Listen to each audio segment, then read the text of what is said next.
Hi friends, and welcome back into my studio. If you are new here, I say welcome, and you have reached Tammy Ernest Quilting Studio. And my name is Tammy Ernest, and I am a long arm quilter, and here on my channel I like to share customer finishes as well as my own personal projects. How do you like that one? This is the brand new pattern put out by Fat Quarter Shop. It just came out yesterday, and I was one of their sample makers for it. There's several of us that made this square up quilt, and it is now available on their website. You can get it as a kit that is done in Corey Yoder's line, A Bloom. I chose to do mine in a different colorway, and if you look at, I believe there's a video that came out yesterday and a blog post on the Fat Quarter Shop, and all of us that did samples of it did it in different colorways, so it's so fun to see that. I did it in my style, and I love these muted colors. So this is the square up quilt. It does use 12 fat quarters, and I chose for mine the line by Fancy That Design House that is called Things Above. This is just my style. I love the muted colors of this fabric line, and I love the whole aesthetic of it. It's just everything that is me, and a kind of a fall feel even, and I like that. The rusty colors, the mustard colors, the darker greens, the darker burgundy, and that kind of stuff. So the square up quilt does use, let me show you the pattern front.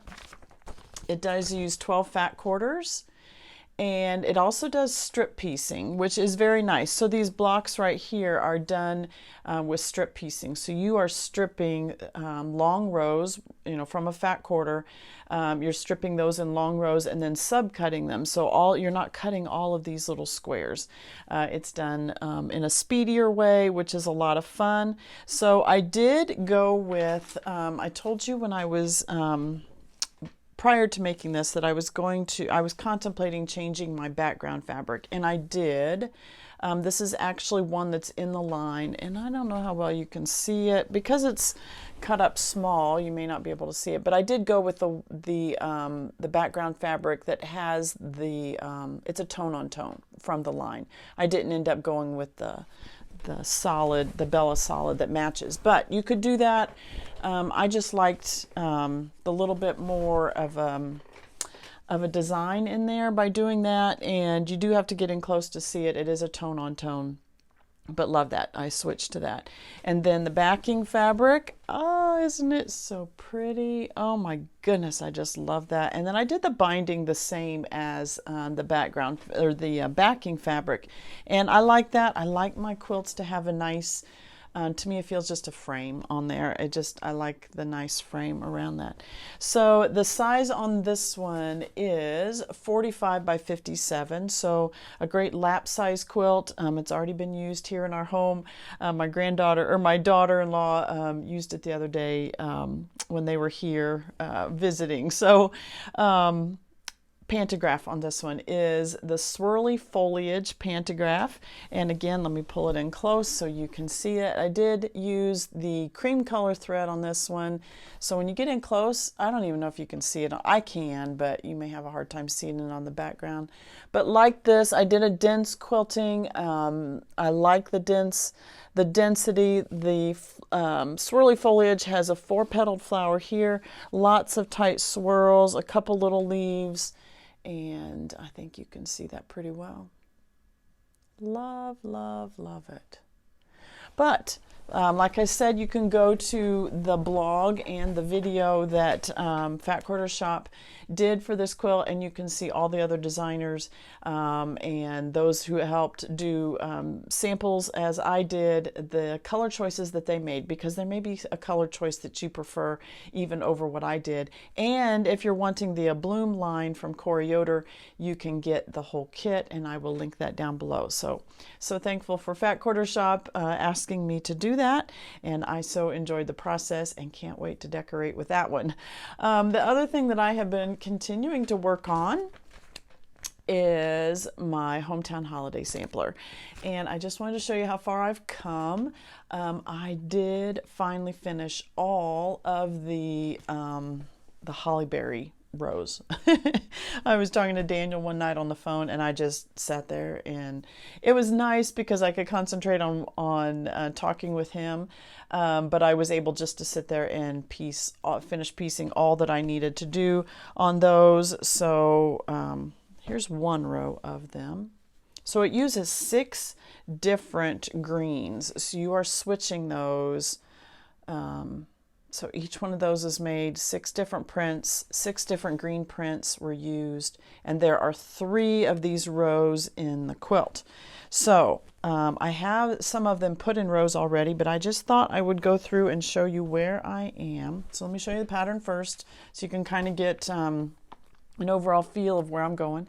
So I have this A line all together, I have this holly berry line all together, and I have this G line all the way together. So let me show you those. And each one of the lines of letters, well, every row in the quilt has a sashing line in between. And you can, this is a 1.5 inch. We cut 25 1.5 inch width of yardage, 1.5, strips, and then you join those all together, and then you subcut those into 77.5 inch strips. And so that is what I have, that one on the top and on the bottom. And then what goes next is the holly berry row that I just showed you. Then after that comes the G row. And that is all together. I might have shown this one before. So I will need to do another strip after the holly berry line. I will need to do another strip before attaching this, and another strip on the bottom of this one. And then you'll notice there is a break with the blue, kind of look like a stitching, a running stitch to me is what it kind of looks like. You can see, so we have 2 rows, a row of letters, the holly berry, and then a row of letters, and then we break it with the blue stitch line. And then again, the same thing here, a row of letters, the holly berries, a row of letters, and then we have the stitch line. I have not done those 2 blue stitch lines. Okay, so that will be next. Then, so those are the top rows. Now, I did want to mention before I move on to my next rows, attaching long strips like this, okay? The pattern says to cut at 77.5 inches long, which is what I did. So these 1.5 inch strips, 77.5 inches long. I do not then just come to my piece and lay that and just do, top to bottom, okay? I pin this, and the reason I pin it is because I think it lays much nicer. Sometimes our quilts, especially with the piece blocking, sometimes it's not exactly at that 77.5. I know the math works out that way, and that's what it should be, but not always is it perfect, okay? And that's okay. That's okay. We're not perfectionists. But I don't want to just lay this long 1.5 inch strip here and then just go all the way down, because it's going to push. My experience is you're either going to get a wavy border here, not a border, a sashing. It's either going to be very wavy, or you're going to get to the end and you're going to have this much of the sashing left over, okay? And that's not what you want. I know that this 77.5 is the width of the quilt, and that's what my pieced blocks should end up being too. So what I do is I will fold this in half. Okay, fold it in half, and I put a pin right there at the half part, okay? Then I fold that in half again, and I put a pin right here at the end, which is the quarter width, a quarter of the way across the width, okay? I open that up, and where that 1/4 inch pin is, I put a pin on the opposite one as well. So separately, let me just grab some pins and I will show you what I mean. Okay, I am going to show you on one that does not have the border attached, so you can see what I'm talking about, okay? It doesn't have the sashing attached, okay? So I'm going to fold that in half, and where that half line is right here, I am going to put a pin. Now, sometimes on a pattern, one row, when it meets up with the next one, will have exact spots, you know, your nesting seams or something like this. This is a sashing, so I'm not nesting seams anywhere, that there are certain points on the quilt that need to match up. This is, the sashing is one long length, and I am attaching it to the piece blocks. All right, so I fold it into quarters, and then I put a pin on the outside. These are my big old pins that I used to attach on Longarm. So I put a pin on the outside. Okay. Now I could go ahead and add a pin on the inside, but my experience has been when I fold this, the inside is just a little shorter than the outside. Okay. So I know this, you know, that's the quarter. So then what I do is I open it up, and you can see the quarter pin on that side. I will then put a quarter pin on the other side, right here. Just so that I know that's actually at the quarter and I'm not cutting it short by in the fold. Okay, so I have those two pins, but they're not holding it together. They're just on either side. But that's how I mark. So I have the quarter of the way across. I have halfway across, and I have 3/4 of the way across. Okay, then I would do that very same thing with the sashing. I'm going to fold it in half and mark a pin with that. I'm going to fold it in fourths, mark a pin with that, open it up, and then put another pin where that fourth and the 3/4 should be. Then I bring that sashing and I match those pins up. So I'll match up the end, the sashing would go right here, the end of the sashing would go right here. I match up the quarter. Let me start at this end. I would pin the sashing right here at the very end. I'm going to pin, the sashing has a pin on it too, so I'm going to pin, those pins are going to go right on top of each other, and I'm going to pin through both layers. Then I match up the halfway across line, and then I match up the 3/4 of the way line. Okay, now let me switch back over to here. And so I've already pressed this, but let me kind of put those pins in so you could see where they would have been when I stitched this. Okay.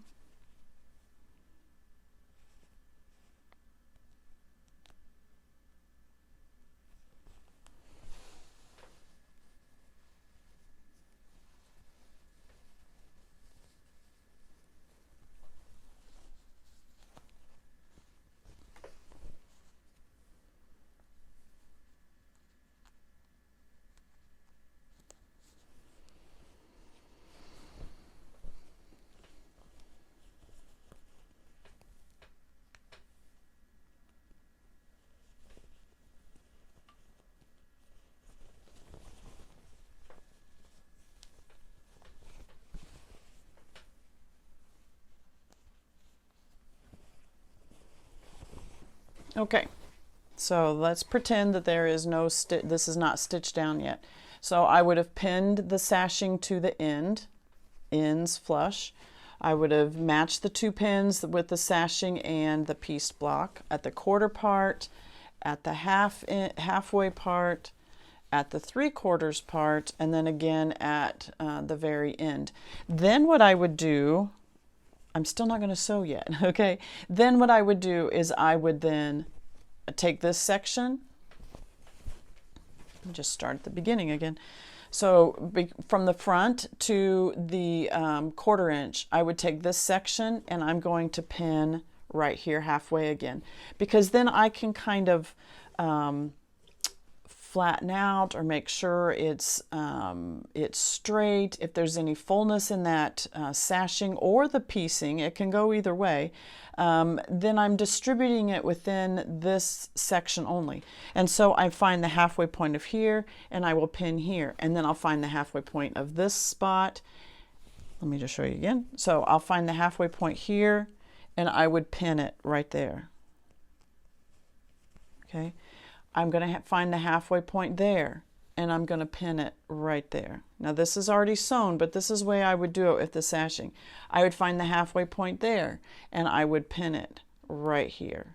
Now that is probably as close as I could go, but if you have some fullness in either one of them at all, where, you know, it's just a little wavy, I would pin it again and pin it again, just so that you're distributing that little bit of fullness throughout the whole part and not just pushing it all to one end, because then your quilt top, you're continuing to make a mistake. Okay, if my piece blockings don't quite measure up to 77.5, at least if I match it with the sashing that is 77.5, then I know I can kind of stretch this a little bit if you're off a little bit. Now sometimes I'll be matching it up and I'll go, man, I am off way a whole lot, and then I'll realize, oh, there was another little sashing strip that went on the end of this row or something like that, and that's why it's not matching up. But if it's just off by a little bit, then I would prefer to pin it all the way down this where the sashing is attaching,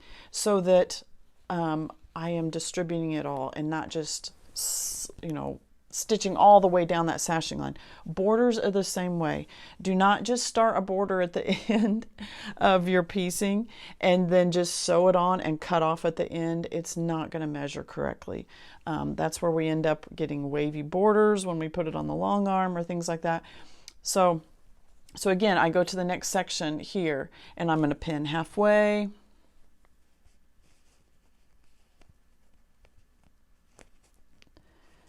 And then I'm going to go halfway between here and pin that. I'm going to move down this section. I'm going to pin halfway. Okay, and that looks pretty good to me. Now I've got this whole section here. This is between a quarter and halfway through. And so then I'm going to pin in the middle of that section, pin in the middle of that section, and I work my way down the whole way down the quilt. And then I'm ready to put it underneath the sewing machine. Now, I used to be one of those that ran over my pins. I have since changed because I've messed up too many sewing machines running over pins, and it's not worth being down. So I sew right up to the edge of that pin, and then I'll pull the pin out. You can see how I do, because I'm running it through the sewing machine this way. I have the heads of my pin over here so that I can just pull them out right there. So that's how I attach the sashing to the blocks. Okay, I've shown you the first two rows and the holly berries that go in between that. So then the next part would be the M row, then holly berries, and then the R row.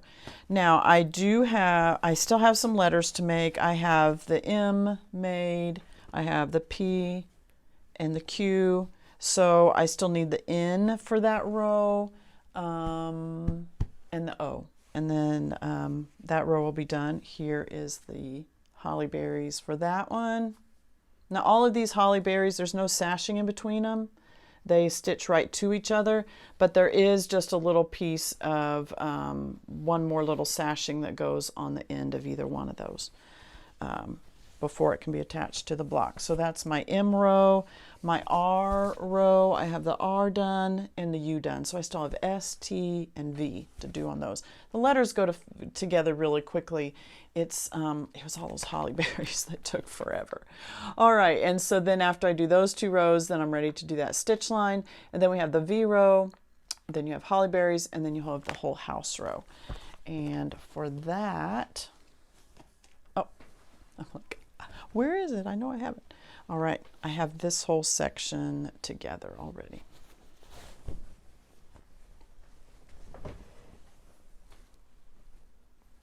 All right, so there's the W and the holly berries, and then the trees at the bottom. And like I said, each one of these rows has a sashing in between it. So you can see my sashing on the top.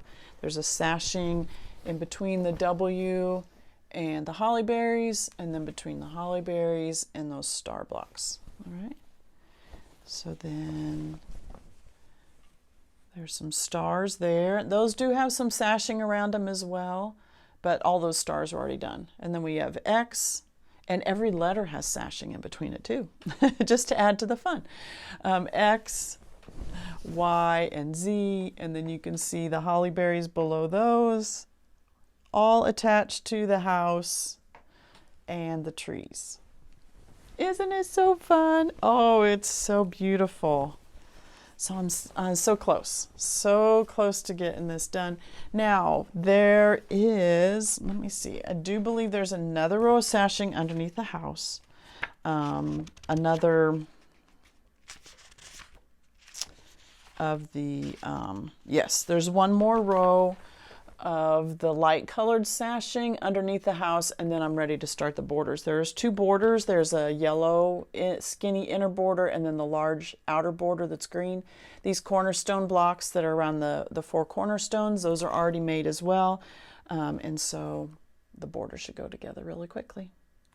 So excited to have that done, getting close to done. I'm so close. And then, my goal is to finish that by May, because in May starts the Scrappy Americana quilt.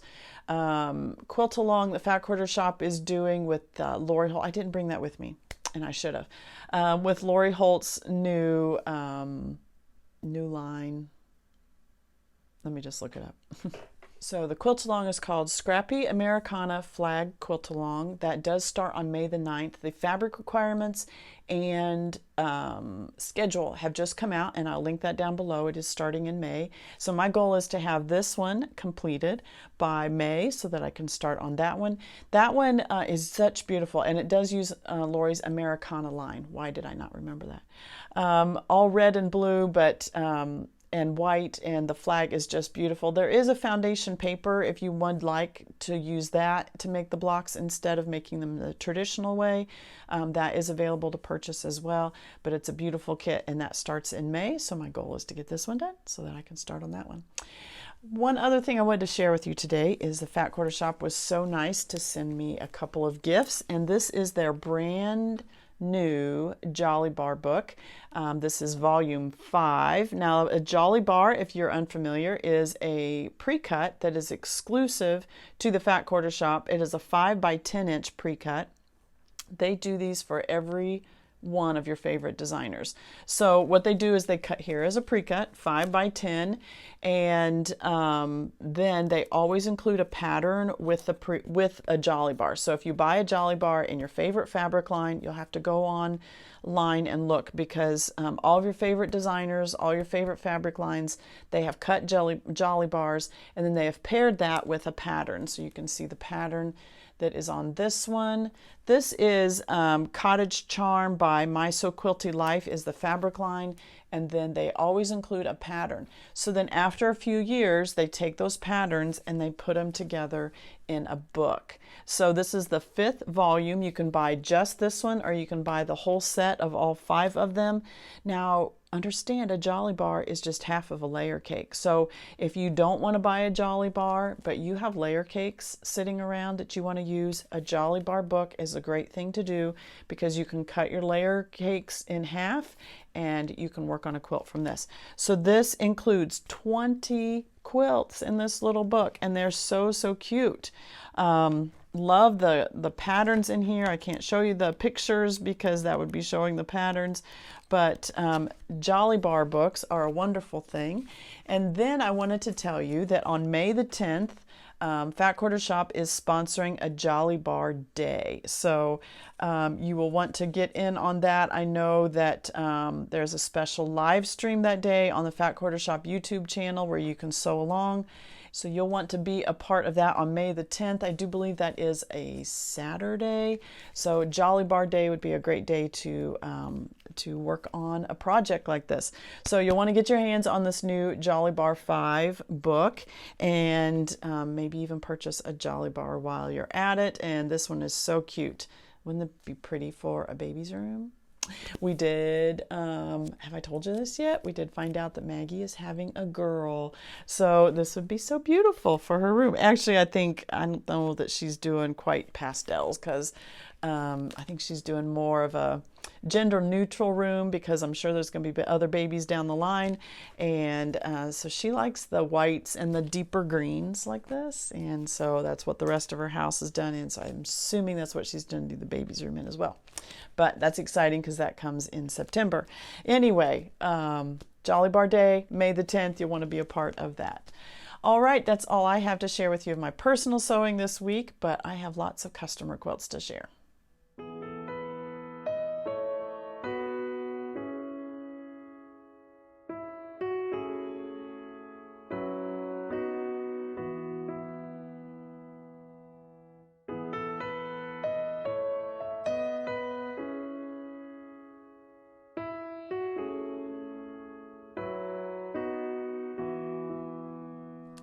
This is Katie's quilt, and this is called Snuggly Christmas Sweater instead of Ugly Christmas Sweater. Actually, Katie wrote down Ugly Christmas Sweater on her paper, but when I looked at the pattern, it actually says Snuggly Christmas Sweater, and so it just says Snuggly Sweater Quilt. So I guess it doesn't have to be Christmas. You could make it in whatever ugly fabric that you wanted. So it says it's a quilt pattern for 10-inch squares. This is applique. So all of the sweaters that you are seeing are applique, and Katie even did a little bit of fussy, she's done like a little motif right on the front. So some candy canes down here. She did a letter B on one up there, another little one right here. So some of the sweaters she has put cuffs, if you can see that. She's put a collar and some cuffs on it, and then a little bit around the bottom of the sweater. Others, it's just the whole fabric. So fun. So here's cardinal ones, poinsettias. This is a Christmas print. This has like a gnome. This is a Christmas gnome fabric, stockings. Some of them are just plaid, stars, stripes. Here's one of those that you can see where she's fussy cut some evergreen trees and put right there in the middle of that sweater right there. So cute, so fun. The background print, she has two different backgrounds, and it looks like she's alternated those, but they're very similar greens. So this one's just got a little bit of a polka dot, and this one's a little bit of a modeling. Then she's done sashing with a red polka dot in the horizontal, and then a border around the edge that has Christmas bulbs on it. So fun. And there's another whole row up there. So 1, 2, 3, 4, 5, 6 rows of sweaters. And this quilt measures 58 by 68. Block size is 10-inch finished or 10-inch unfinished. So you can do this with a layer cake. So 42 count package of 10-inch squares, and then some background fabric. And then it does include the template. It says the template is optional. The Snuggly Christmas Sweater 8.5 by 8 template is optional, so that may be something that you have to buy separately, and I'll look that up. If I can find that, I will link that down below. So the fabrics that she said she used are various Moda prints. So whatever you have in your stash, all those Christmas prints that you just don't know what to do with, this is a great quilt to put them together in. And then on the backing, she has, this is like, I don't know if it's a minky or a fleece, but it's soft and directional too. So you can see if I push down, so it does have a nap one way or the other. So Santa Claus on the back there. So for the pantograph on this one, I chose what is called Sweater Weather, and it's a cable knit design that runs down the quilt. So let me bring this in close so that you can see. So it's a cable knit. It comes down, just weaves back around like this, and weaves all the way down the quilt. I did use Omni Cream on this one. I felt that blended really nicely. Now, in order to stitch this out, it does have to be loaded sideways. So this quilt was actually loaded this way on the long arm, and then it stitches out super easy. I know it may look complicated with the way it weaves in and out, but it's programmed great. Each row is a little different, and what I mean by that is when I repeated my rows, and then you want to offset your rows. I offset them by half so that the the wider part of the cable fits into the smaller part of the cable next to it. And then even though I did it half, I offset it by half, and then I adjusted it just a little bit just so that it would fit up in there nicely. But what that means then is each row where it starts at a little different start point. And so like I did half of this on one evening, and then I came back the next day to start it, and I had to be very particular making sure where it started. And so what I did is I counted my rows, 1, 2, 3, 4, 5. Okay, I'd done 5 rows so far, and then I counted down. I always save my workspace, so then I counted down 1, 2, 3, 4, 5. I know I've done that many rows, and I was able to start right on the row following that. But just at each point, it just finishes at a little different spot. So I'm not even sure if that's making sense, but like on this one, I can see a little bit more of that inner cable, a little bit more of that one, and then I lose it all together. So it's just starting at a different spot each time. So, all right, that is Katie's quilt. It's just so cute.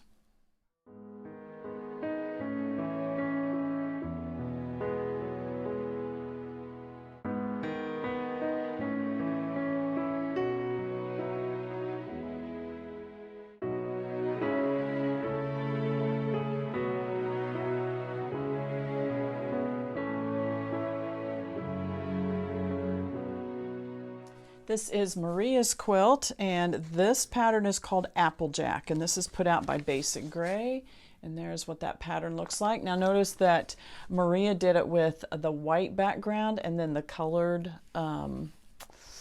Applejacks, I guess if that's what you want to call them, the diamond shape. And on the pattern, they've done a yellow background with some lighter colors on the inside. So very, very pretty, a nice, I love to see different ways. I love to see the different colorways that people choose. So the fabric on this one is called Shibori by Sevenberry, and that is a Robert Kaufman fabric. This is fat quarter friendly, so you can see it's done in strips like this. Not fat quarter, wrong one. I meant jelly roll. So it's done in 2.5-inch strips. You can see each one has a little bit more white on either side there. I do like this this little easy corner triangle that's attached to the top and bottom of the block, and then that creates your secondary effect right there with that diamond shape right there. So sashing in between each block, horizontal sashing as well. The sashing on this one is all just a solid white, perhaps a Kona white or a just a basic white, whatever your favorite one is for that. This quilt measures 63 by 80, and like I said, it is jelly roll friendly and a background. Then you just need a little bit more to do your cornerstones, and then your binding and your backing fabric. So Maria chose from that same line. This is also part of that, what did I call it? Shibori, S-H-I-B-O-R-I, Shibori by Sevenberry. So this is also part of that line. I love this blue, very, very pretty. Just love the softness of the whole quilt. The blues and whites are very striking. You have some dark blues, you have some lighter blues, but it's all part of the same line. It's just very, very pretty. For the pantograph, she said she wanted some swirls, something geometric with circles. And so we chose Apricot Moon Bubbles. And so you can see how these are nice sized circles. I love this pantograph because when you repeat your rows, it's a great one to just overlap one row into the other, because within the pantograph, the bubbles are overlapping one another. So I think this is a great pantograph to actually shrink up together so much that the next row comes up and crosses over the row above it, which makes your lining up super easy. It makes rotating your fabric super easy, and you know, you get your basic points, but nothing has to meet perfectly because it's all just overlapping and all those bubbles. I did make this fairly not large but not small either. I would say this is a medium density. The circles are probably 3.5 inches, and most of them are the same size. May have a little bit of a smaller circle right in here, but most of the others are all the same size circle. The thread on this one is the Omni Natural White thread. That was the natural choice because the background fabric is white. Didn't want to detract from that at all. And then that just blends very nicely with the backing fabric as well, those white flowers on there. So Maria did a great job on this one. Can't wait to get it back to her.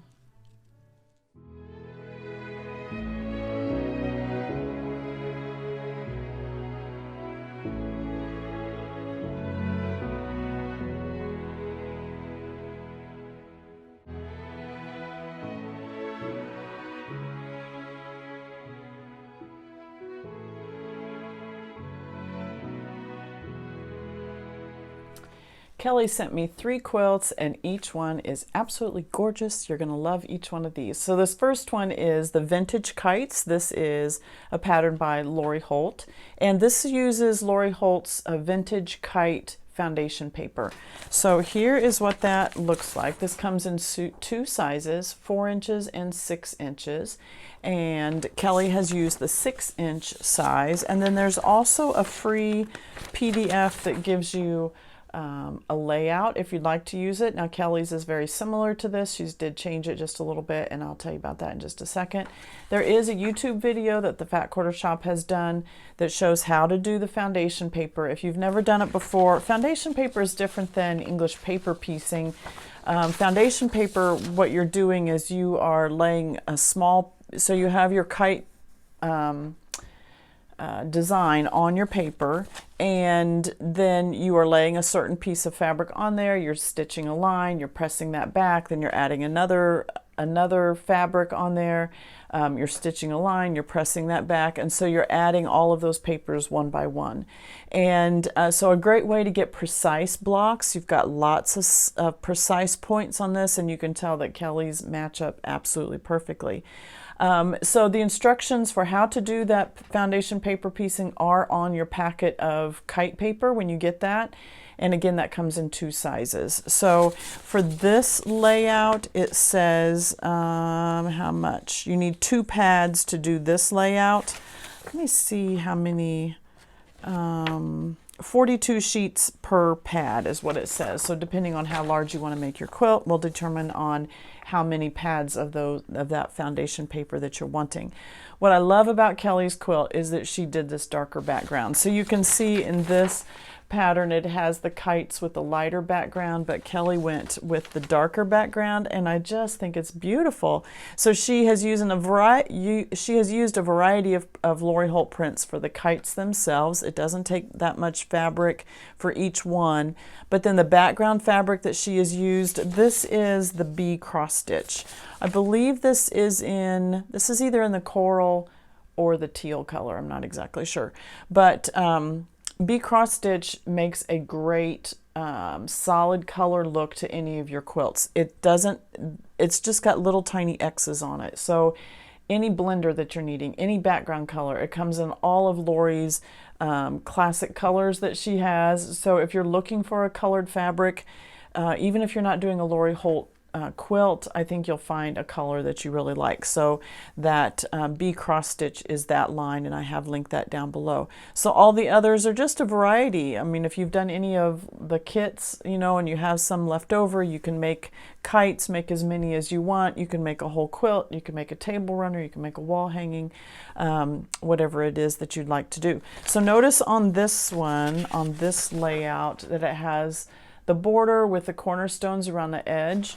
Now Kelly did hers a little differently in that she added the same fabric as her border, and I really like that. And so it gives your eye a place to rest before finishing the quilt. This would be super cute with a scrappy binding on it as well. But instead of going with a different color for the binding or for the borders, I love that she just kept the same color, and it's just the whole continuous quilt. It feels very vintage, which is what it's supposed to be, but it just feels very vintage with that without adding the borders around the outside. For the backing fabric, she chose one of Lori's wide backings. Let me find the name of this one. I have too many papers over here. This one is the Farm Girl Vintage wide back, and this is in cottage, it says. So the front color must be in teal or in cottage as well. Maybe that one's this one says it's the cottage one. So anyway, this is one of Lori's wide backings. These are some of my favorites, and I just love that the color on this matches the color on the front, but doing something different. Instead of just that bee cross stitch fabric that she used on the front, she's done the same colorway, but done something different. It adds that vintage feel to it. This is called Farm Girl Vintage, so you have some vintage type of designs on here as well, so it's really, really cute. The pantograph on this one is called Cartwheels, and this is a Julie Hurt design. She has a store on Etsy called 627 Handworks. I love her pantographs.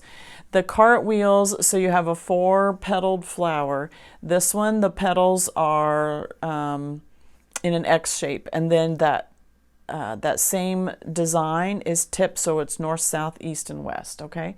And it just like it's doing cartwheels across the quilt, just one after the other.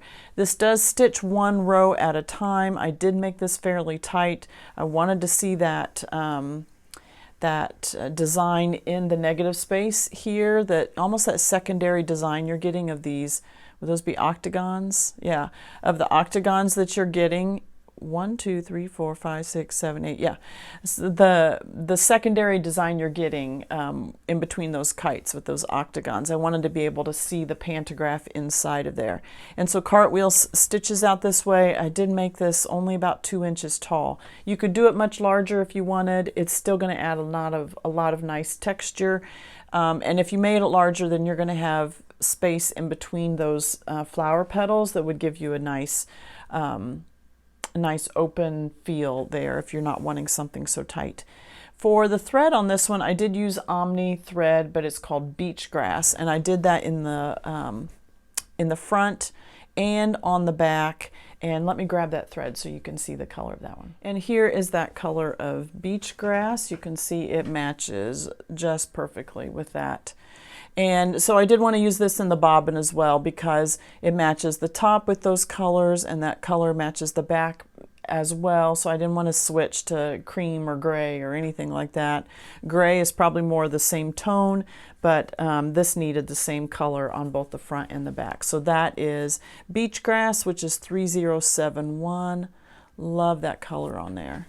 So pretty. I just love that this cartwheels, cottonwood is another one that she has. The cartwheels kind of look like that same the kite feel, but without being kite, you're adding a little bit of roundness to it where we've got lots of straight lines, and I love the texture it adds into those octagon shapes there in the middle. So Kelly's final quilt measures 60 by 66. If you follow the layout with the borders from the free PDF, it ends up being 64 by 76. So your choice. You can do with a light background or the darker background. Just a beautiful quilt. So Kelly did a really nice job. So all right, let's move on to Kelly's second quilt.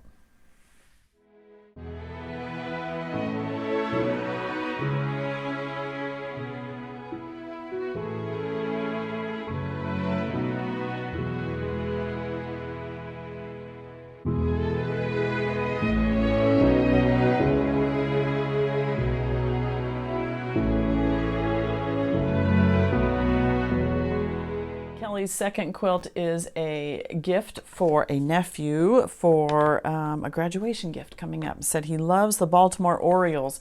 So the oranges and the blacks, and you can see she's pulled in some Orioles prints there, and especially on the border, you can see the Baltimore Orioles in that fabric. Very, very cute. Now for the middle part, she has done a 16 patch. You can see the blocks. Each one is different,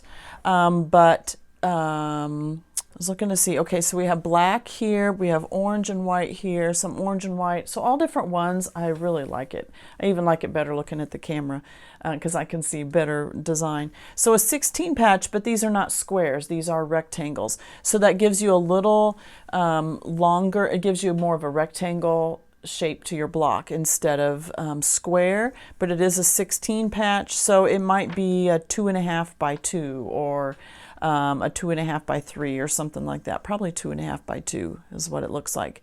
So she's just laid those out, coordinating fabrics, and then you lay out your different blocks, and then she's put a border around it. So cute. She said this was an original design. This is something you could do in EQ8. And you might have heard me talk about EQ8, Electric Quilt 8, which is a program on your computer where if you want to design your own quilts, so you could put in the size of the blocks that you want, and you could color it with your fabric so you know how to lay it out. You could add a border or take away a border. You could add a couple borders or make skinny borders, you know, so you can test out all those things on the computer.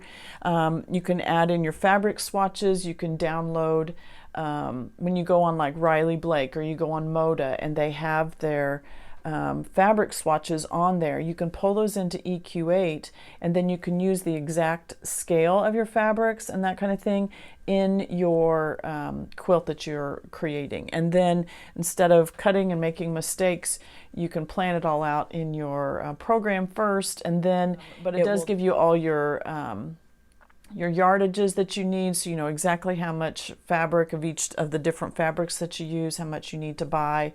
You can play around with all the dimensions and that kind of thing. So a great program if you're wanting to create your own quilts like Kelly is and you want to plan it out a little bit more before starting into it. So great quilt. So love all the oranges and blacks. They're not all Orioles prints. So if you'll notice, this is just an orange polka dot. We have an orange plaid. She's fussy cut like one here that has the O for the Orioles. This one's black and white floral. This one's black and white stripe.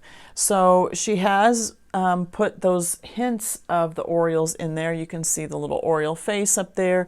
A couple times you can see right here she's made a block that's actually the size of 4 of these rectangles together, and she stuck that in as part of the block. But just interspersed, you see that again here, where she's made it the size of 4 of those, and then just been able to fussy cut some of those designs that is the same in the border print there. So very cute. The backing fabric here, I love this. This is a plaid, orange and black plaid. This is actually one of Tim Holtz's line. I love Tim Holtz fabric. I just love the whole junk journal type of look and the vintage things that he does. I just love it. Paper crafting, and now he's done the fabrics as well. Just really love it. And I did not write it down. Oh, I had the, oh goodness. Let me find the name of it so you can look for this. All right, the name of this fabric is Eclectic Elements Regions Beyond Wicked. And I've linked down below. I was able to find one shop on Etsy that had it, but so it may be a little bit of an older line.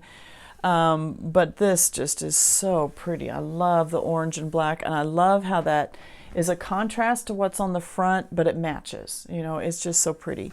So the pantograph on this one, maybe you can see it there, maybe you can see it over here. This is the diagonal plaid bias cut, and I love the diagonal dimension that this adds into this quilt. We've got lots of rectangles, lots of straight squares.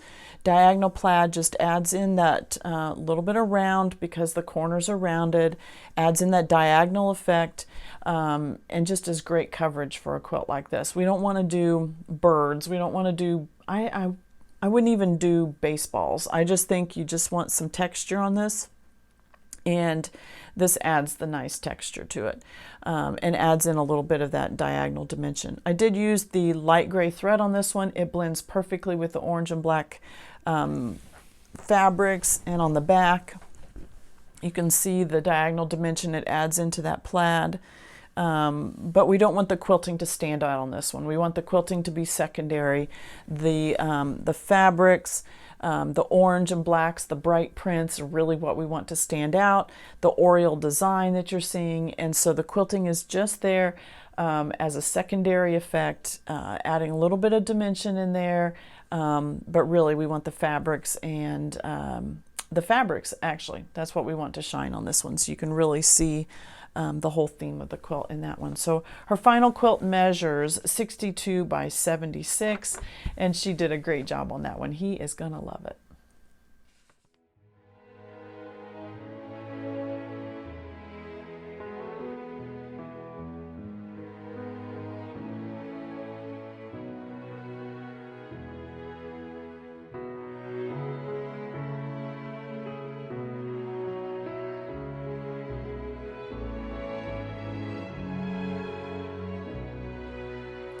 And Kelly's third quilt is just beautiful. Oh my goodness, Kelly did a great job on her quilts this time. This one is Christmas Figs Block of the Month Sampler. This is a book that was done by Fig Tree Quilts. If you have a group of friends that wants to do a block of the month, this would be a great quilt to put together. She has done it in Christmas, and that's the way it is put in the book, but I don't see anything in this that would have to be Christmas. If you did it in other colors of fabrics, other lines of fabrics, I just don't see anything that is going to say, oh, that just doesn't match. I mean, you do have some of the, maybe this one, but even those flowers, I think they would work well in a different fabric also. I don't think it necessarily has to scream Christmas. So Kelly has done these all in assorted fig tree fabric. So she has pulled out the reds and the greens from several different lines to use in this block of the month. But this would be just such a fun thing to do with a group of friends, or a group that you're in, a guild that you're in, and to see all the different colorways that everybody would put together. So this is 4 rows. There are 4 blocks in each row and 5 blocks long, so it's 20 blocks total. They are very large blocks. I'd say these probably measure probably 20 inches, 18, 20-inch size blocks. So the final quilt with the borders, I'll show you those in just a minute, it ends up measuring 87 by 104. A great size quilt. This would make a great bed quilt. Let me pull this in and show you the borders that she did. The backing fabric is just a cream color like muslin or a solid, a moda or something like that. And she's done those borders in the same way. There are some cornerstones. You can see those cornerstones there. You've got those throughout the quilt in between the blocks, and then on the very corners they're there as well. And then she's done a nice size border all around the outside edge. That's a good 6-inch border all the way around the outside edge. Gives a nice big quilt. Just so, so beautiful. Every block is different. Almost all of them are pieced. You can see the flower block up there. The flower part of it is pieced. The stem of that flower is appliqued. And with this block here, the flower part is pieced. The stem is pieced on this one, but these little petals that are down here below it, those are actually appliqued onto there. So just a tad bit of applique. Almost all of it is pieced. My favorite block has got to be this little spools right there. It's just so cute. I want to flip this over and I want to show you the back that Kelly did for it. All right, I had to flip this over so you could see the back of it. So Kelly did a pieced backing. She did a very large star on the back side of it. You can see her 9 patch here and a heart here, a heart here, and a 9 patch here. And then she's got, she made these out of half square triangles are the large ones. They're not flying geese units. A little bit more of piece fabric around there, and then around that entire part she has used this fabric, and this is some star fabric. So this is not a fig tree fabric. This is Dear Santa by Primitive Gatherings. Very, very pretty. I love the red of this one. And so that's what she's used around that entire star. And I just think it is absolutely gorgeous. I love, love, love that she did that. Now, I have had the question, how do you center something like this on a long arm? And I have to say it's not the easiest thing, but what I did for this quilt is that I measured the length of this backing. Now, the front was directional because we had houses on there and things, so the front was directional. The back is also directional, meaning I have these hearts right here. So I knew the quilt was going to go on the long arm this direction. I measured this backing. The backing from top to bottom was 130 inches. The quilt was 104. So I knew I had about 25 inches extra, okay? So I didn't want to start this quilt at the very top of the backing fabric because that meant that this star was going to be lower down on the front of it. So what I did is I split that in half. So 25 in half is about 12 inches either way. And so when I loaded the quilt on, when I loaded the backing on the long arm, I put a pin down not quite 12 inches. I actually did it about 10 inches from the top of the backing. I put a little pin at measured down 10 inches. The reason I didn't do the whole 12 is because I have found that especially a quilt this large, as you're moving down, your quilt is going to stretch just a little bit. So even if it just stretches minuscule in all of those different seams, it's going to be a little longer. So if I set it at 12 inches, I may end up only with 10 inches at the bottom. And I felt like with this star, it's going to look a little better if it's a little higher on the back than if it's a little lower on the back. So I actually started it measured down 10 inches on the backing. That's where I did my my straight line, my plumb line across, and that's where I started the quilt top, and then was able to stitch out the rest. And sidewise, she had it perfectly set in the middle here, so all I did was set the quilt right in the middle of the backing fabric from side to side. So smaller quilts, it's the same way. You know, measure your quilt, measure your backing. How much do I have extra? So if you've got 8 inches extra, you know, you want 4 and 4, I would tend to do it a little higher on the back. You just got to play with it. It's not the easiest thing to do, is to center backing. This one worked out really well. We had a lot of space around it, so if it's not exactly square in the middle, it's pretty close. And so all of that extra backing around. What's super, super difficult is to have something, you know, where you almost have two quilts, one on one side, one on the other. It's super difficult to do that. I know there are those out there that can do it. I've not done it that much. I would need some more practice to be able to do that. It's not my favorite thing to do. This one, I had plenty of room around. I was able to measure top and bottom so I could figure out about where to place that. And because this was in the center of the quilt. So that's another consideration. So my backing was 130, but if this was not in the center, did the client want it in the center? You know, did she want it farther down, want it farther up? It was right in the center of the quilt, so the center of the backing, so I figured she wanted it right in the center of the quilt, and so that's the way I planned it.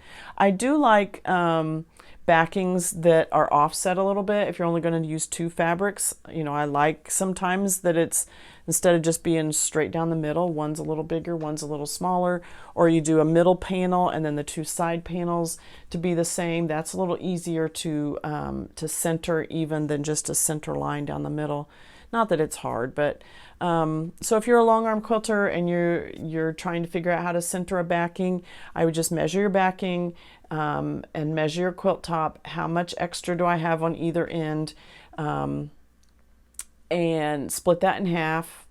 You know, how much extra do I have? So 130 minus 104 is about 25. Split that in half, I'm about 12, and I'm going to move that up a little bit. I actually started it at 10, like I said, just because you're gonna increase. It's gonna pull it just a little bit. It's going to be a little longer, in my experience. So the pantograph, let me flip this over again so you can see the pantograph. I think it shows up really well on this cream color fabric here. This pantograph is called Midnight Sparkle. I did use the Omni cream thread on this one. This background fabric here is a creamy muslin color, and so the Midnight Sparkle pantograph, it does swirls. They come to a point. Some smaller swirls here. Just, it doesn't echo itself a lot. It's just one little swirl, back out, one little swirl, back out, one little swirl, back out. Comes around to a little bigger one. So it's not echoing many, many times, even like we've seen on other ones. It's just doing one little point and back out. But what I like about it is just this little 8-pointed star right here. It's just a vertical, horizontal, and then two diagonal lines, and you're getting just that little star shape right there. And I like that. It's very subtle. Again, not an overly Christmas, you know, just hammering you with a Christmas pantograph on there. But I just like the softness of the swirl and just that little hint of a snowflake or or a star there is very, very pretty. So just love this quilt. Kelly did a great job on this one. I'm sure this is going to be on a bed somewhere. Just a beautiful quilt. So Kelly did a great job. Thank you so much for joining me today, and I hope you'll tell me in the comments which one was your favorite. Didn't you love that ugly sweater one? Now, actually, as I mentioned, it's called Snuggly Sweater, but that was so, so cute. So a couple Christmas quilts. The Kite quilt was wonderful, and the others also. So tell me in the comments which one was your favorite this week, and I will be back here next week because every quilt is worth finishing. We'll see you then.